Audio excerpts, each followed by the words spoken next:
남도의 영산 무등산은 예나 지금이나 계절 따라 자연의 순리 속에서 아름다운 자태를 나타내며 무사람들의 마음을 넉넉하게 끌어안아주고 있는데, 여기 의연하게 살아 숨쉬고 있는 큰 한자리, 어느 누가 의지 없는 무등산은 참으로 공허할 거라고 했던가.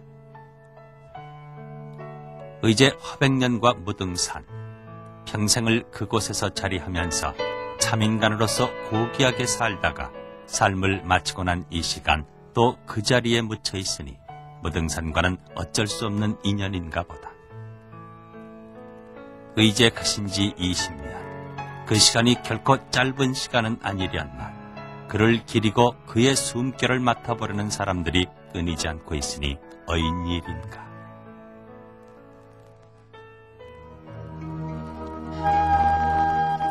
화백년 화백, 그는 한국 화단의 우뚝 솟은 존재로 높이 평가하고도 남을 만하다. 남정화의 정통을 잇는 작가로서 독특한 자기 세계를 구축하면서 삶을 다할 때까지 작품 활동에 전념했다. 그래서 이 시간에도 그의 작품 한 점 한 점은 그의 내면 세계를 내보이듯 고요하고 포근한 느낌과 함께 미적인 조화를 깊게 해주고 있다. 화백년, 그는 그림의 대가로만 머물렀는가? 그가 떠난 지 20년이 지난 지금 그에 대해 알고 있는 사람들의 마음속에 자리잡고 있는 느낌은 어떤 것일까? 그는 단순한 화백으로서만이 아닌 이 사회를 위해 헌신한 애국 애족의 실천자요, 고매한 인격과 겸양을 두루 갖춘 존경스런 인물 등으로 기억되고 있는 게 사실이다. 국민고등학교를 도지사인가로 설립하셔가지고 학생들과 선생님들, 의제 화백년의 인간 세계, 그는 화가로서의 자기 위치를 조금 더 흐트러뜨리지 않은 채 예술의 세계와는 다소 거리가 있는 사회운동을 펼치는 데 이바지했다. 그리고 예술의 세계에 앞서서 민족의 장래를 걱정하며 결애가 잘 살아야 예술도 한층 빛을 발할 수 있다는 신념을 버리지 않았다. 자칫 잘못하면 예술인으로서의 순수성이 훼손될 수 있는 여지가 충분히 있는데도 그 누구도 그에게 그 같은 비난을 하지 않는다. 의제는 어려웠던 젊은 시절 생활의 방편으로 이곳저곳에서 화회, 이른바 전시회를 자주 가진 바 있다. 그러나 그 이후에는 뚜렷한 명분 없이는 한 번도 전시회를 가진 바 없다. 모두가 자신이 펼치고자 하는 이 사회와 공익을 위한 사업을 위해 필요한 기금 마련 때문에 때때로 전시회를 가졌을 따름이었다. 예술성과 사회성을 가장 가깝게 조화시키면서 자신의 정신세계를 행동으로 실천했던 화백년 화백. 이 지역의 정신적인 어른으로서 지금까지도 많은 사람들의 기억 속에 생생히 살아 움직이며 마음 한자리를 차지하고 있는 그는 과연 누구인가? 의제는 일본의 세력이 차츰 뿌리를 내리기 시작할 무렵인 고종 28년 1891년에 전남 진도에서 6남매 가운데 큰아들로 태어났다. 진도에 처음 정착한 이후 12대째 내려오는 선비 집안으로 개화기와 함께 기독교를 받아들여 이를 믿는 집안이었다. 8살 때 서당에서 당시 대학자이자 예조참의를 지내다 무고를 받고 귀양 온 정만조를 만난 의제는 글씨 공부와 함께 새로운 사상을 깨우치는 데 크게 도움을 받는다. 11살이 되던 해 그의 집안 방조벌인 조선조 남정화의 대가인 허소치의 아들 미산 허형으로부터 미술 수업을 시작한다. 그 후 14살이 될 때까지 그림 공부를 계속하다가 15살이 되던 해 보통학교에 입학한다.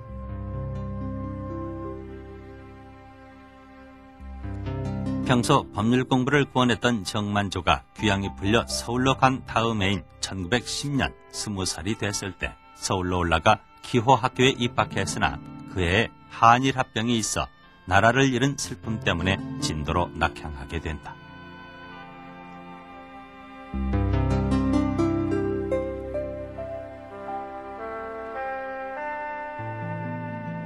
의제는 고향 진도에서 한학을 더 깨우치고 집안일을 돌보고 있다가 21살에 일본 유학길에 오른다. 신문 배달 등 어려움을 이겨가며 교토 법정대학에 입학하지만 그만두고 이듬해 도쿄로 자리를 옮겨 여기에서 인천 김성수 선생과 고하 송진우 선생을 만나 사귀게 된다. 그곳에서 메이지대학 법문학부 청강생으로 입학했으나 곧 자퇴하고 만다. 이 무렵 그는 그림 공부에 대한 열의가 되살아나 당시 남정화의 대가였던 고무로 스이용을 만나 사사를 받은 후 일본 전역을 다니면서 작품 활동을 했고 또 전시회를 갖기도 했다. 그러나 1918년 부친의 위독 소식으로 일본 생활을 청산하고 귀국하게 된다. 1922년 31살이 됐을 때 조선미술전람회에 2점을 출품해 2점 다 1등 없는 최고상으로 입선하게 됨으로써 중앙화단에 진출하게 된다. 1924년 33살이 되던 해 늦장가를 들게 된다. 그는 매년 선전에 출품하면서 전국 규모로 이곳저곳에서 전시회를 열어 작가로서의 위치를 굳건히 하고 한국적인 정서를 바탕으로 해 정통 남화의 심오한 세계를 작품 속에 구현하기 위해 여러 면에서 힘을 쏟는다. 또한 원래 방랑벽이 심했던 바라 전국을 두루 섭렵하고 금강산과 북경 등을 돌아다니며 인간적인 안목을 넓히는 데 시간을 보내게 된다.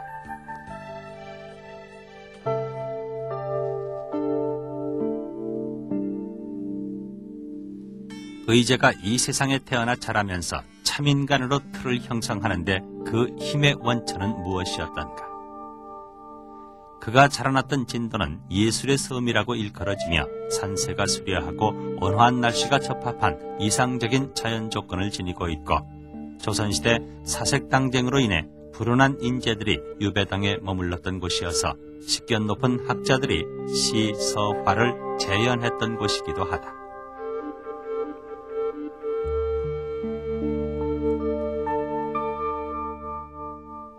또 그는 호남 화단의 뿌리라고 일컬을 수 있는 소치 가게에서 태어나 선천적으로 재질이 있는 데다 일찍부터 그림과 학문을 익힐 수 있는 분위기에서 자라났다.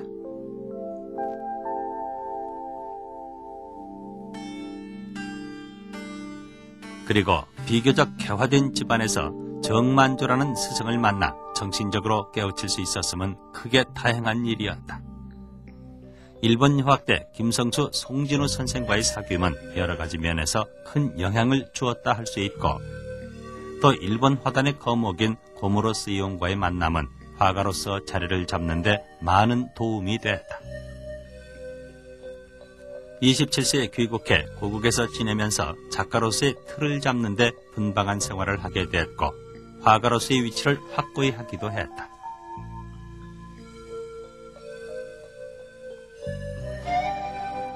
광주에 자리 잡기까지 21년간 그는 오로지 그림과 함께 살면서 이를 위한 활동과 인간관계를 넓히고 또 그 분위기 속에서 발가는 데까지 돌아다녔다. 그러나 그런 가운데서 막상 가족을 돌보는 일은 소홀히 했다. 생각이 나면 가끔 진도에 있는 처자를 찾아보고 후루리 떠나오곤 했다. 우리는 우리 아버지를 우리 개인의 아버지라기보다는 공중의한 분이다 이런 생각을 가지고 자랐습니다. 항상 집안일에는 비교적 등한하셨고 그렇기 때문에 제 어머니를 비롯해서 가족들의 어려움이 상당히 많았습니다.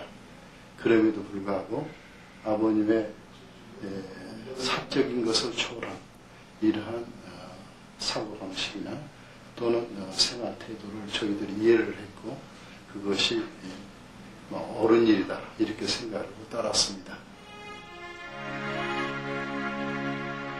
1938년 그가 47살이 되던 해 진도에 있던 가족들을 광주로 데리고 와 새롭게 자리를 잡는다.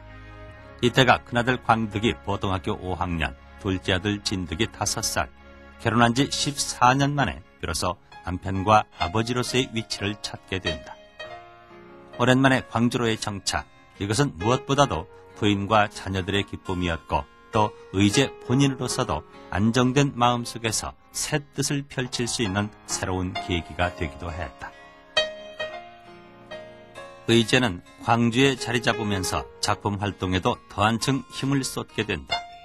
이때의 작품 성향은 밋밋하고 펑퍼짐한 호남 지방의 산세를 소재로 해 담담하게 먹을 구사하면서 독특한 분위기를 형성하게 된다. 문기가 넘쳐 흐르고 화법을 엄격히 지켜 조금도 흐트러짐이 없는 작품을 만들어내면서 허백년 산수를 정립하는 계기로 삼게 된다.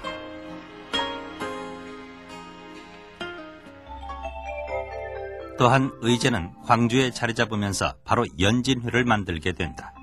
시서화를 즐길 수 있는 사람들이 일주일에 한 번씩 모여 공부도 하고 서로의 정을 나누자는 소박한 뜻에서 출발한다. 발족 당시 정회원은 의제를 비롯해 정운면, 조정규, 임신 등 4명이었고 준회원 격인 통상회원 10명 등으로 출발한다.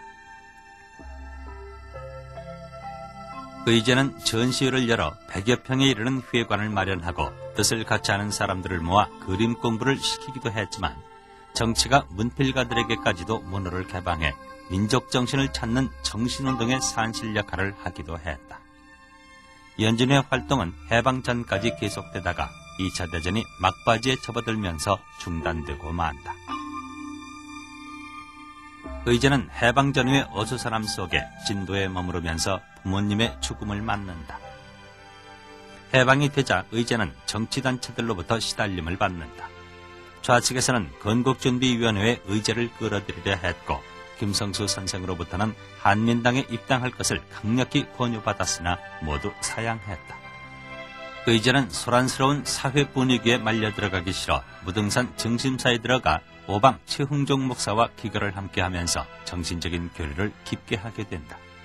최 목사는 광주에서 최초로 목사가 된 사람으로 이 지역에서 3.1운동을 주도했고 나환자 치료 사업에 전념하고 있을 때였는데 의제는 최 목사와의 만남을 통해 큰 힘을 얻어 그의 뜻을 행동으로 실천하는 데 중요한 계기로 삼게 된다. 즉 명예와 지위와 가정을 버리고 불행한 사람과 함께하는 최 목사의 오방 정신과 의제가 정신운동을 펼치면서 지표로 삼았던 삼해 정신은 매우 상통함을 엿볼 수 있다. 삼해 정신이란 조상을 숭상하는 하늘과 풍요를 기원하는 땅, 또 이웃을 돕고 협력하는 사람 등 천지인 사상을 말한다.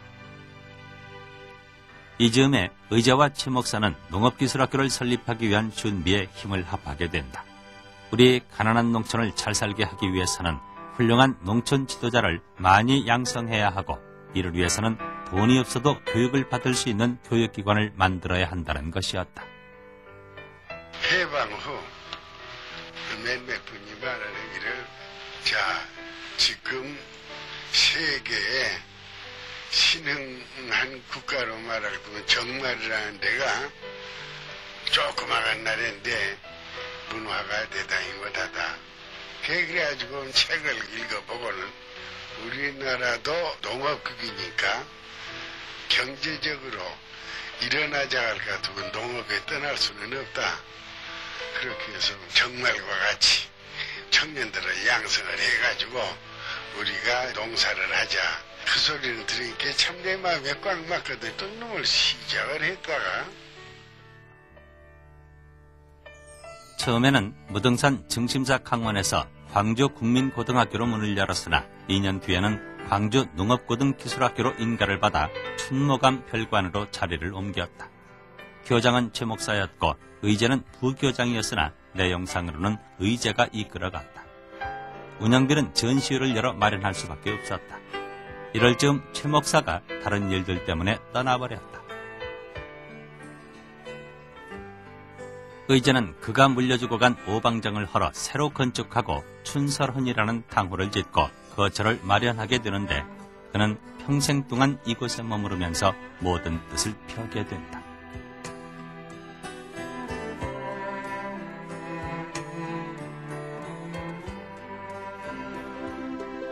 의제는 농업기술학교 설립을 추진하면서 일본인이 경영하던 5만 평에 이르는 차밭을 인수해 삼해다원이라 이름하고 차 이름을 춘설차라 해 생산을 서두르게 된다.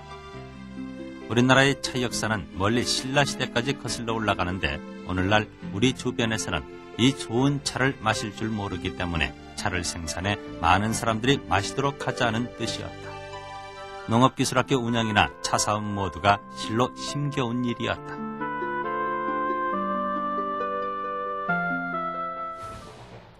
이런 가운데 6.25라는 민족의 순환을 맞게 된다. 모두가 다 흩어지고 파괴될 수밖에 없었다. 의제는 공산당에 입당할 것을 강력히 권유받지만 뿌리치고 만다. 수복이 된 뒤에 전쟁 중에 일어난 가슴 아픈 일들을 묵도하면서 뿔뿔이 흩어졌던 연진 회원들을 모아 6.25 전쟁의 희생자들에 대한 위령제를 사직공원에서 열고 무고하게 희생된 영혼을 달래고 가족들을 위로한다. 52년 의제는 6.25 전란으로 중단된 농업기술학교를 재건하기 위해 부산으로 찾아가 당시 부통령이었던 김성수 선생의 도움으로 전시회를 열어 성황을 이룬다. 이때는 발췌 개헌안의 통과로 전국이 소란한 때였는데 이 즈음에 정부통령 선거가 치루어져 야당에서는 대통령의 이시영 선생이 출마를 한 때였다. 이때 의제는 농업기술학교 재건을 위해 마련한 돈 50만 원 전액을 야당 후보에게 보내 지원한다. 전쟁 희생자들에 대한 위령제를 주도한 일이라던가 야당 후보에게 자금을 지원한 일 등은 그만이 갖고 있는 투철한 정의감과 약자를 돕는 의협심이 작용했기 때문이었다. 의제는 6.25 다음 해인 51년에 회갑을 맡게 되고 이때부터 의도인이라는 호를 쓰면서 시서와 3절의 바탕을 둔 높은 이상향을 추구해 나간다. 작가로서 모든 인간을 포용하는 새로운 정신세계를 지향해 나가게 된다. 그의 인간관계에서 항상 정신적인 버팀목이 되었던 연진회는 회갑의 즈음에 새롭게 모이게 된다. 그리고 광주 농업고등기술학교도 다시 열어 53년에는 3회 학원으로 인가를 받는다. 농업기술학교는 사실상 어려운 가운데서도 그의 강한 의지로 이끌어갔고 그의 높은 뜻을 기르는 동지들의 헌신적인 도움이 함께 작용했다. 66년 소태동의 670평 대지에 교실과 기숙사를 지어 정성껏 가꾸어 갔으나 상급학교 진학에 어려움이 있고 현대적인 교육 분위기와는 거리가 있어 77년 그가 운명하던 해 523명의 졸업생을 낸 가운데 문을 닫아야 했다. 의제는 이즈음 많은 갈등을 느꼈겠으나 그 누구에게도 자신의 심경을 털어놓지 않은 채 한 명의 학생이 남을 때까지 그가 살아있는 동안은 밀고 나가겠다는 신념으로 끌어가게 됐다. 그 당시 선생님께서는 우리와 심식을 함께 하시면서 농업기술을 배우고 있는 저희들에게 검소하고 부지런하고 희생정신이 있어야 한다고 늘 가르침을 주셨을 때 저희는 감동적으로 받아들였습니다. 그 후 사회에 나와 생활하면서 항상 유혹이 뒤따르고 편하게 살라는 마음이 싹트기도 했습니다만 선생님의 교훈에 따라 충실하게 살려고 노력하고 있습니다. 저뿐이 아니고 함께하던 동지들도 그런 정신으로 생활하면서 그 어른을 마음의 등불로 삼고 있습니다. 그가 뿌린 정신적인 유산이 이 시간에도 살아 숨쉬고 있음을 확인할 수 있다. 의제가 힘을 기울였던 춘설차의 생산 역시 높은 뜻이 담겨있는 경우였다. 지금에 와서는 우리 차가 보편화돼 많이들 마시고 있지만 해방 이후 당시의 상황으로는 우리 차는 아주 생소한 분위기였다. 이런 가운데서 의제는 묵묵히 차밭을 일구어 차를 만들어 주변 사람들에게 마시도록 일일이 챙기기도 했다. 차 마시는 국민은 흥하고 고춧가루 먹는 국민은 망한다는 정다산 선생의 말씀을 듣고 생각해보니까 차 마시는 일본이 고춧가루 먹는 우리를 삼켜버리는 결과가 됐다는 것. 차는 마음이 열리고 부지런해지고 고춧가루는 기가 질려 나른해져 버린다는 것이다. 차는 냉한 성분을 지니고 있어 사람의 정신을 맑게 하고 마음을 차분하게 해주기 때문에 민족의 앞날을 책임져야 할 젊은이들로 하여금 많이 마시도록 하자는 게 그가 가장 바라는 바였다. 그런데도 주변에서 우리 차를 멀리하고 서양에서 마시는 자극성 있는 차를 마셔야 되는 세태에 대해 무척 안타까워했다. 그는 격식이 까다로운 다도를 지키는 일이 차를 대중화시키는데 장애 요인이 된다고 생각했다. 그래서 격식을 깨버리고 누구나 편하게 마실 수 있도록 하자는 주장을 폈다.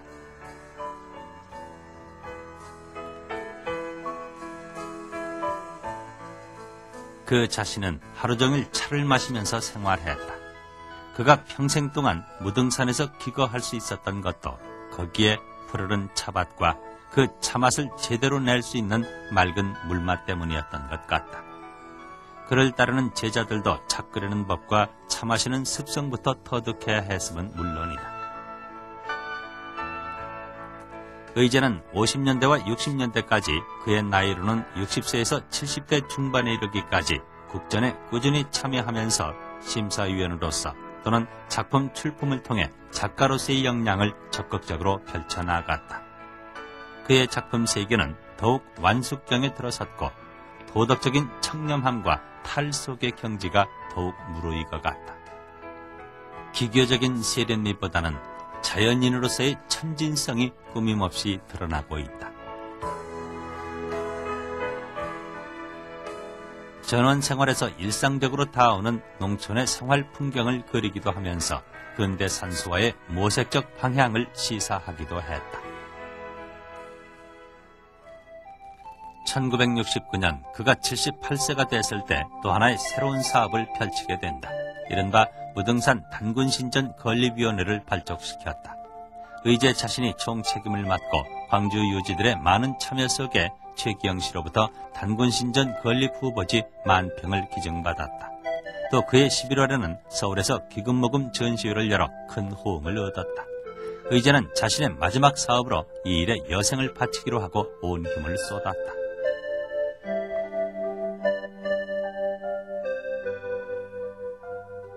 정치의 타락, 도덕의 타락은 우리 민족이 조국혼을 갖고 있지 않기 때문이며 조국혼을 찾기 위해서는 민족신앙, 즉 단군사상을 부활시켜야 한다는 것이었다. 이 우주의 모든 것에는 근원이 있는 것이고 흐르는 물, 보잘것없는 미물조차도 뿌리가 있는 법인데 우리 한민족이 조상을 소홀히 해야 되겠는가. 단군을 경배하는 것은 종교가 아니다. 민족혼일 뿐이다. 종파를 초월해서 민족혼을 되찾기 위해 단군신전을 세우려 하는 것이다.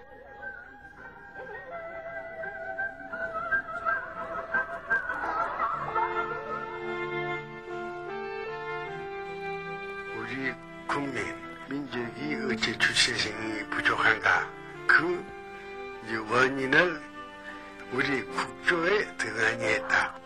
교의 말씀이 개국의 첫 말씀이 홍익인간이라. 이것이 우리 국민 도덕이에요, 바로. 그러면 신전을 지어야 한다. 제사를 지내야 한다. 내 일생에 그저 단군 성조가 태해 주신 그 몸뚱이로 일생을 한 것이 정말 보면 단청의 길인 말이지. 여기에 종사를 했으니 단군 성전을 무등산에 당당하게 지어놓고 모두 마음을 모아 단군 성조를 섬기며 홍익인간 정신을 일깨우자는 뜻이었다. 터를 잡아 기공식까지 하여 많은 성금이 모아지고 사회적으로도 큰 관심을 불러일으켜 추진이 잘 돼가는 듯 했으나 우상숭배라는 일부 기독교계의 반대와 행정당국의 무관심으로 벽에 부딪혔다. 그가 마지막으로 기필코 이룩해놓고야 말겠다고 다짐한 단군신전 건립사업은 눈을 감는 순간까지 온 힘을 기울였으나 끝내 이룩하지 못하고 마음속에서 아픔을 사겨야 했다.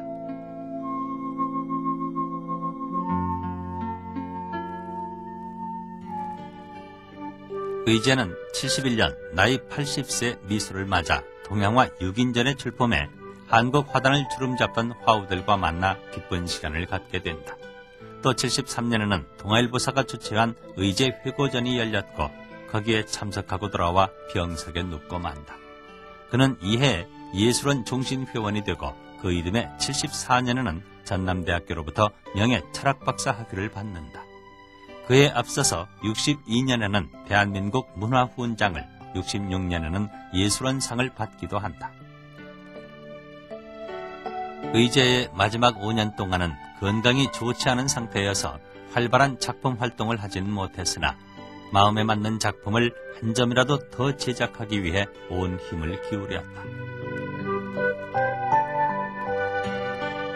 이 말년의 작품 세계는 그의 폭넓은 인생관과 예술관을 집약시킨 심오한 경지를 맛보게 한다. 그가 평생 동안 꿈꾸던 정신적인 이상향이 담백한 필선의 갈필로서 작품 속에 생생하게 표현되고 있다.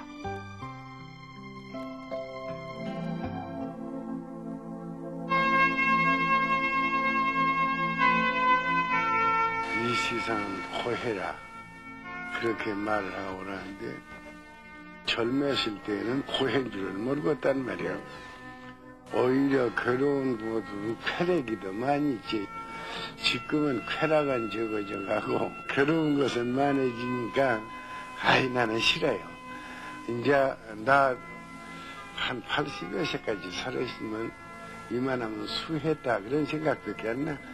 어쨌든지 내가 이제까지 해오던 기림 내 마음에 맞는 놈 한 통만 기리고 죽었으면 그 뒷날 가도 괜찮았다 그런 생각. 평생 2만여 점의 작품을 그리고도 작가로서는 미완성에 머물렀다고 자탄하던 그는 1977년 2월 15일 그의 나이 87세가 되던 해 세상을 하직하게 됐다. 장례식은 이 지역 모든 사람들의 정성을 모아 사회장으로 치루어졌다. 그의 높은 정신을 받들어 참되게 살자고 다짐하는 분위기였다. 그를 떠나보낸 무등산은 한층 외롭게만 보였고 그를 아끼던 많은 사람들을 공허하게 했다. 파란 많았던 한 시대를 살며 가장 맑게 자기 의지를 고집스럽게 펼치면서 많은 사람들에게 정신적으로 큰 영향을 끼쳤던 이 시대의 거인 의제 허백년.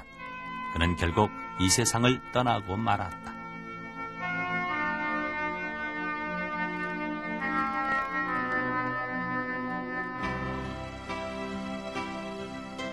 의제가 남겨놓은 흔적들은 그가 떠난 지 20년이 지난 이 시간까지도 여기저기서 생생하게 빛을 발하고 있다.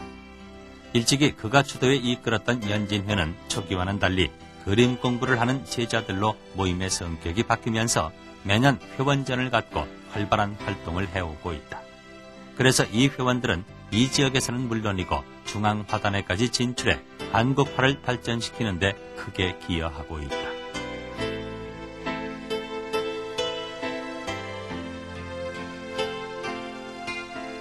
또한 농업기술학교 자리에 설립된 연진미술원은 연진 회원들의 헌신적인 봉사로서 한국화를 배우고자 하는 많은 사람들에게 좋은 배움의 터가 되고 있다. 특히 정통 한국화의 근거를 둔 문인화를 익히면서 의제가 끝까지 지켰던 한국적인 미술 정신을 심어주는 데 큰 의의를 두고 있다. 또한 의제가 역시 소중하게 가꾸었던 춘설차는 광주시로부터 특산품 지정과 함께 전통식품 1호로 지정을 받았다. 이제는 현대적인 생산 체계를 갖추고 본격적으로 제품화시키고 있는데 차 애호가들로부터 좋은 반응을 얻고 있다. 2만 평에 이르는 현재 차밭 주변을 더 늘려 연차적으로 확장할 계획을 세워놓고 있고 담양에도 만여 평의 차밭을 조성해 가꾸고 있다.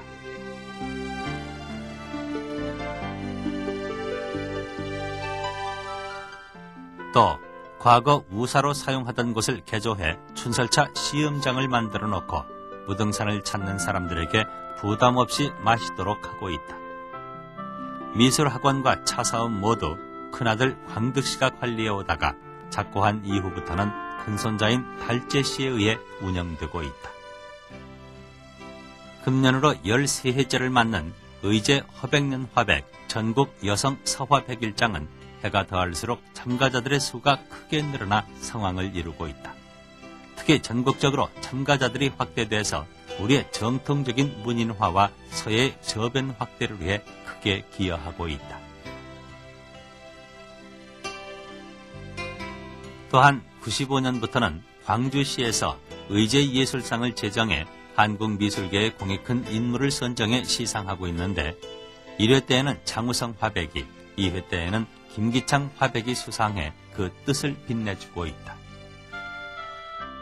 현재 지방문화재로 지정받아 보호를 받고 있는 춘설원을 비롯해 그림을 그리고 정신적인 사업을 펼쳤던 이 일대를 잘 보존하기 위해 여러 가지 계획을 세워놓고 추진 중에 있다. 의제기념관 건립 문제가 오래전부터 거론돼 왔으나 현재까지 진척을 보지 못하고 있는 상태인데 20주기를 맞는 이 시간까지도 뚜렷한 청사진이 마련되어 있지 않고 있으니 실로 안타까운 일이 아닐 수 없다. 의제 유족으로는 부인 성현옥 여사가 92년에 큰아들 광득씨가 그보다 2해 앞서 90년에 각각 작고했고 둘째 아들 진득씨는 의료계에 몸담아오면서 광주 기독병원장으로 오랫동안 일해오다 근래 그 직을 내놓고 개인 병원을 개설 진료에 전념하고 있다. 광득씨의 자녀로 2남 2녀, 진득씨의 자녀로 2남 1녀가 있고 그 가운데 화업을 이어받은 경우는 큰손자인 발제씨와 진득씨의 딸 신숙씨가 작품 활동을 하고 있다. 둘 다 한국화를 전공해 가게의 맥을 이어받기 위해 힘쓰고 있다. 장손자인 달제씨는 중견미술인으로 활발한 활동을 하고 있고 특히 작년에는 불란서 파리와 서울에서 각각 전시회를 갖고 호평을 받기도 했다. 또 신숙씨도 미술대학을 졸업하고 열심히 작품 활동을 하고 있는데 주로 인물을 소재로 해 밝은 색채 감각을 조화 있게 살려 성숙된 모습을 보여주고 있다.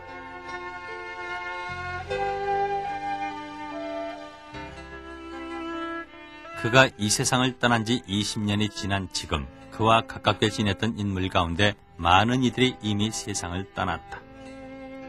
특히 동경 유학 시절부터 인연을 맺어 세상을 떠날 때까지 가장 가깝게 정을 나누었던 김철수 씨도 의제가 떠난 후 외로움 속에 지내다가 10여 년 전에 세상을 떠났고 역시 유학 시절 친구로 언론계에 몸담고 있던 양원모 씨도 그 이후 세상을 떠났다. 그리고 그가 가장 정신적으로 의지하며 마음을 함께했던 연진 회원 가운데 그의 아낌을 받았던 최태근, 최한영, 정상호, 최원택 씨와 화가로 일가를 이루었던 구차로 이범재 씨도 이미 세상을 떠났다. 의제가 이 세상에 살면서 맺은 인간관계는 실로 다양하고도 많은 수에 이른다. 친구관계건 또 다른 어떤 인간관계건 간에 모두가 의제를 존경의 대상으로 삼았고 그 높은 정신에 근접하기 위해 발길을 그에게로 향했다. 또한 그와 오랜 인연이 없었다 할지라도 한두 번만 만나게 되면 그 인상이 오랫동안 마음속에서 지워지지 않게 된다. 특히 한국을 찾는 외국 저명인사들 가운데 많은 사람들이 그와의 만남을 통해 깊은 인상을 받고 돌아가게 된다.